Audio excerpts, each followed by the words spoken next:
Il fait froid, il fait moche. Le Cold Winter Challenge est bel et bien arrivé. Je tourne cette vidéo avec un petit peu d'avance, mais malgré tout, on se croirait déjà en plein mois de janvier, puisqu'il n'y a absolument pas de lumière. J'espère d'ailleurs que cette vidéo ne sera pas trop désagréable à regarder. Je vais m'arranger au montage pour que ça ne se ressente pas trop, mais vraiment, j'ai été obligée d'allumer. Bon, ça fait une petite ambiance cosy, j'aime bien. Mais autant vous dire que ça fait 2 heures que j'attends de pouvoir tourner cette vidéo parce qu'il fait nuit noire. Trêve de blabla sur la météo, il faut vraiment que j'arrête. J'ai ce petit côté petite vieille qui aime bien parler de la pluie et du beau temps. Mais aujourd'hui, on n'est pas là pour ça. Je suis là pour vous présenter ma palle pour le Cold Winter Challenge. Je crois que c'est déjà la 3e année que je m'y essaie. Le Cold Winter Challenge, c'est un challenge, comme son nom l'indique, qui est organisé depuis quelques années par l'Enluminé. Tous les liens seront dans la description comme d'habitude. C'est un challenge qui, pour être honnête avec vous, ne m'intéressait pas du tout à l'époque, mais depuis que l'Enluminé l'a repris et que les catégories sont beaucoup plus ouvertes et beaucoup moins axées Noël et hiver pur et dur, et bien j'y trouve plus mon compte parce que ça me permet de caser l'équivalent de tous les livres que je n'ai pas lus dans cette palle. Autant pour le Pumpkin Autumn Challenge, j'adore faire des achats spéciaux parce que c'est vraiment un moment de l'année et une ambiance qui est très spécifique et pendant laquelle j'ai des envies aussi de lecture qui sont très spécifiques. Autant le Cold Winter Challenge, là ça fait 2-3 ans que c'est vraiment la bonne excuse pour moi d'essayer de caser voilà, tous ces bouquins que j'ai déjà dans les catégories du Cold Winter, parce que ça me motive un peu à lire ce que j'ai déjà chez moi. C'est sympa d'essayer de faire rentrer les bouquins dans les catégories, et comme d'habitude, c'est juste du kiff, c'est juste du plaisir. Il n'y a pas d'examen à la fin du challenge face à un jury, c'est juste pour s'amuser. Et sans plus tarder, je vous montre tout ce que j'ai prévu de lire cet hiver.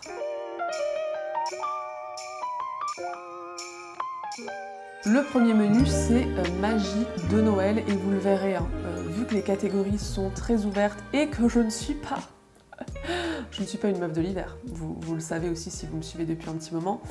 En ce qui me concerne, l'hiver est la pire saison qui soit.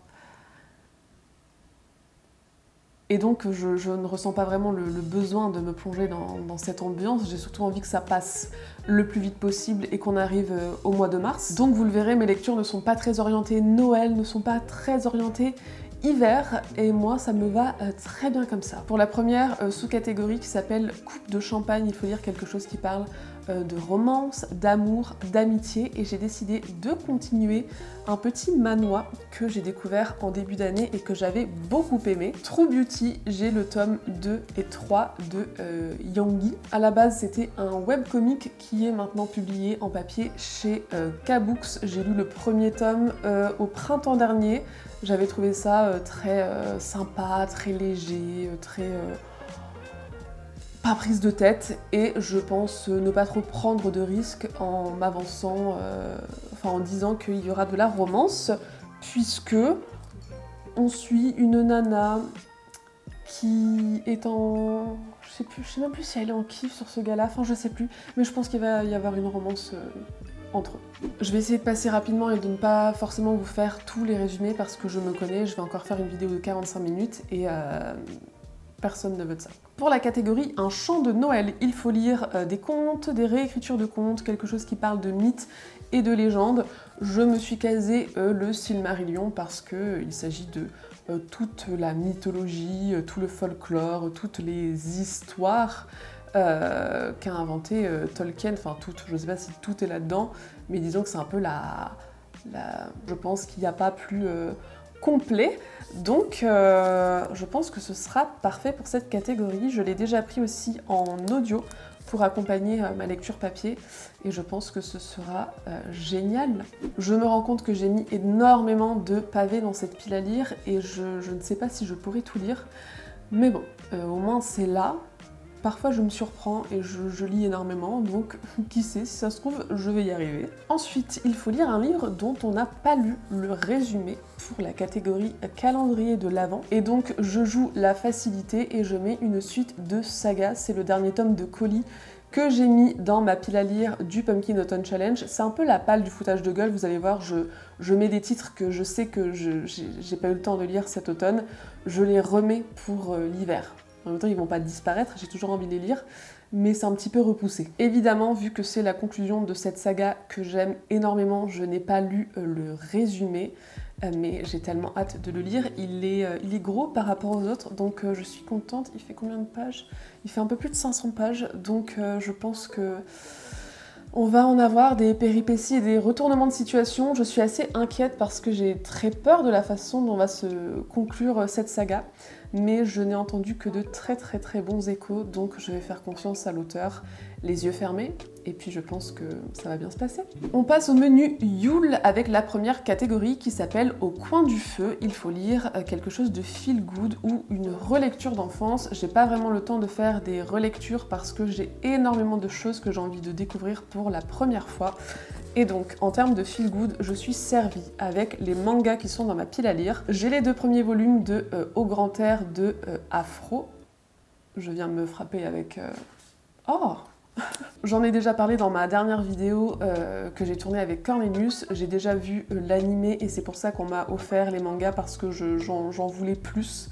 Il y a un film qui est sorti au Japon mais qui n'est pas encore arrivé chez nous, j'ai trop hâte de le voir. Je suis absolument fan de cet univers, de ces petites tranches de vie, des personnages, des musiques de l'animé, des images. Je suis fan. Et sinon, j'ai aussi l'option un petit peu plus citadine avec Tokyo Tarareba Girls. J'en suis au tome 7, je sais que le 8 est déjà sorti, je l'ai vu en librairie il n'y a pas longtemps. Et d'ici à ce que je le lise, j'aurai peut-être aussi le 9, je ne sais pas. Mais vous connaissez cette saga, j'en ai déjà parlé plein de fois. Je l'adore et je me fais une joie de lire mes petits tomes au fur et à mesure à chaque fois. On change totalement de registre avec la catégorie suivante puisqu'il faut lire de la fantasy, des trucs qui se passent dans des univers oniriques ou qui parlent de rêves. Personnellement, je me cantonne souvent à la fantasy pure et dure dans ce genre de catégorie. Et encore une fois, je remets un livre que je sais que je ne vais pas avoir le temps de lire. Je vous tourne cette vidéo, il me reste encore 2 semaines de Pumpkin Autumn Challenge, mais je sais pertinemment qu'il y a des bouquins que je ne peux pas lire d'ici la fin du mois. Et le 2e tome de Justicière en fait partie, les archives de Rochard, encore une fois. Finalement, à trop vouloir attendre pour ne pas créer de frustration parce que les tomes sortent une fois tous les 2 ans, je sais plus, et j'ai vraiment pris du retard. Donc voilà, j'en suis toujours là depuis 2019 maintenant. C'est chaud là. Et puis en fantasy, j'ai aussi une saga que j'aimerais beaucoup découvrir. Il va falloir que je fasse un petit point saga, ça va certainement arriver dans une vidéo pour la fin de l'année. Mais j'ai pas tant commencé de saga que ça depuis la vidéo que j'avais faite l'année dernière, ou il y a 1 an et demi, 2 ans, je me souviens plus exactement. Donc je me dis que si j'en commence une, ça va. Il s'agit de Cuchiel de Jacqueline Carré. J'ai donc le premier tome, la marque, c'est Cornelius qui me l'avait offert à Noël, je crois, ou à mon anniversaire, je ne sais plus. Mais il me fait tellement envie, j'en ai entendu beaucoup de bien. Ces nouvelles éditions sont hyper belles et donnent vraiment envie. Je sais pas, c'est hyper agréable la mise en page, c'est aéré, le livre il est tout souple, j'adore. J'ai pas trop envie de lire le résumé, donc je suis désolée, je vous fais pas vraiment les résumés dans cette vidéo, mais j'avais envie de vous présenter assez rapidement ce que je compte lire cet hiver. Mais voilà, l'avis des copains, des copines me suffit, et ce que j'en ai entendu mais que j'ai déjà oublié me suffit également. Pour la catégorie iceberg, il faut lire quelque chose qui parle de secrets de famille, de mystère, et là j'ai choisi encore une fois une énorme brique, Notre part de nuit de Mariana Enriquez. C'est un bouquin que je vois passer depuis quelques temps maintenant. C'est marrant, c'est vraiment le genre de livre où je le vois passer, je sais que plein de gens ont adoré, mais pour autant je sais pas vraiment ni de quoi ça parle, ni ce que les gens en ont dit, parce que le résumé est assez succinct. Je l'avais proposé pour mon book club Patreon du mois de septembre et il n'avait pas été retenu, à ma grande tristesse parce que c'était mon petit chouchou de toute la sélection. Il fait un peu jour maintenant là. Attendez. Voilà. Mais donc c'est pour vous dire que je l'avais quand même dans mon radar depuis quelques mois. Ensuite c'est Cornelius qui l'a proposé ce mois-ci pour sa lecture commune, donc la lecture commune du mois de novembre. J'ai voté pour lui et en fait j'ai pas le temps de le lire en novembre. Mais je l'avais trouvé complètement par hasard en bouquinerie avant que Cornelius le propose et il était à 5 €. Donc je m'étais dit bon, je vais peut-être pas le lire immédiatement, mais le prix était imbattable. Et comme je l'avais déjà dans un petit coin de ma tête depuis un moment, je me suis laissée tenter. Je vais quand même profiter de l'impulsion de sa lecture commune et essayer de le lire assez rapidement, genre début décembre si possible. Mais ouais, j'ai trop hâte parce que je pense que ça va être une très bonne lecture. Pour ce qui est de la catégorie Reine des Neiges, avec comme mots-clés femme de pouvoir, féminisme et sorcière, je me laisse une petite marge de manœuvre parce que actuellement dans ma palle, je sais que j'ai des livres là que j'ai présentés ou que je vais présenter qui pourraient rentrer dans cette catégorie, mais que j'ai mis ailleurs. Et j'avais rien de particulièrement évident, mais j'ai un bouquin qui parle femme de pouvoir, féminisme, je ne sais pas, je pense que c'est peut-être plutôt une jeune fille qui va se retrouver un peu dans la merde et qui va devoir se débrouiller. Sorcery of Thorns de Margaret Rogerson, c'est Cornelius qui me l'a donné. Tous mes livres viennent de lui, on dirait. Encore une fois, le résumé en détail, je saurais pas trop vous dire, je sais juste que ça parle de livres qui sont un peu vivants, maléfiques, je sais plus, et puis le personnage principal va se retrouver embarqué dans une espèce de quête ou de complot ou de je ne sais quoi, mais il va falloir qu'elle se débrouille. Et sinon, pour mon book club Patreon du mois de décembre, les votes sont encore en cours à l'heure où je vous parle, mais je pense qu'il y a de grandes chances qu'on lise Octavia Butler. Et je pense que si c'est elle qui est choisie, c'est sûr et certain que n'importe quel livre qu'on lira d'elle rentrera parfaitement dans cette catégorie femme de pouvoir, féminisme. Donc au pire, ce sera un livre, enfin au mieux, ce sera un livre de Octavia Butler et je croise les doigts parce que j'ai trop envie que ce soit elle qui soit sélectionnée, même si bien sûr à chaque fois que je fais des sélections, tous les auteuristes m'intéressent et tous les livres m'intéressent. Mais des fois j'ai des petits chouchous, voilà, selon mes envies du moment. Et là j'avoue que Octavia Butler, ça me plairait beaucoup. Et on passe donc au menu hiver sombre, dont la première catégorie s'appelle Nakatomi Tower. Il faut lire du thriller, du suspense, quelque chose qui parle d'enquête. Je pense que niveau thriller et suspense, enfin thriller non, mais suspense, on sera bien loti avec Le Jardin de Ye-Yong Pyun, autrice coréenne qui nous a donc écrit ce petit roman noir, je pense, assez court, que j'ai très hâte de lire. On suit un homme qui est paralysé à la suite d'un accident de voiture dans lequel il a perdu sa femme et il est alité chez sa belle-mère qui est censée prendre soin de lui, mais qui le néglige petit à petit. Et pendant ce temps-là, la belle-mère en question est également en train de creuser un immense trou dans son jardin. Voilà, ça a l'air génial. J'ai joué avec le mot-clé, enfin les mots-clés voyage temporel pour la catégorie fantôme des Noëls passés, puisque, encore une fois, je remets un truc que j'ai pas eu le temps de lire pour mon Pumpkin Autumn Challenge, Paper Girls, le 6e et dernier tome. Le problème c'est que je veux me refaire toute la série de comics avant de lire celui-ci. Et mine de rien, c'est quand même un petit... Voilà, faut se prendre une journée, se poser et ne faire que ça. Et j'ai pas vraiment eu l'occasion cet automne, mais j'aimerais beaucoup le faire cet hiver. Et Paper Girls parle vraiment de voyage dans le temps pur et dur, donc ça rentre parfaitement dans la catégorie. Et également, j'ai le 2e tome d'un manga que j'avais vraiment beaucoup aimé quand j'ai lu le premier. Et c'est Blue Hole, puisque ici on suit des personnages qui entrent dans un blue hole, dans un trou bleu, donc sous l'océan, qui est en fait une espèce de portail spatio-temporel. enfin temporelle juste d'ailleurs, parce qu'ils sont au même endroit, mais ils se retrouvent à l'ère je sais plus quoi, là où il y a des dinosaures. Des humains qui se retrouvent dans un univers avec des dinosaures. C'est génial. Et pour la dernière catégorie, Nuit du solstice, il faut lire quelque chose d'angoissant ou qui comporte des créatures de la nuit. Encore une fois, Cornelius m'a acheté ce livre en bouquinerie. Décidément, les trouvailles bouquinerie, c'est quand même quelque chose, puisqu'on a trouvé Le Signal de Maxime Chatham dans vraiment l'ancienne version. Oh, j'ai vu les nouvelles couvertures chez Pocket de Maxime Chatham. C'est pas possible, genre c'est pas possible. Et donc je suis très contente d'avoir trouvé Le Signal comme ça, en grand format, avec les pages noires. Oh, il brille de mille feux. Apparemment, ce livre est vraiment terrifiant. Je ne sais pas si vous savez, mais Maxime Chatham, c'est l'auteur dont j'ai lu le plus de livres.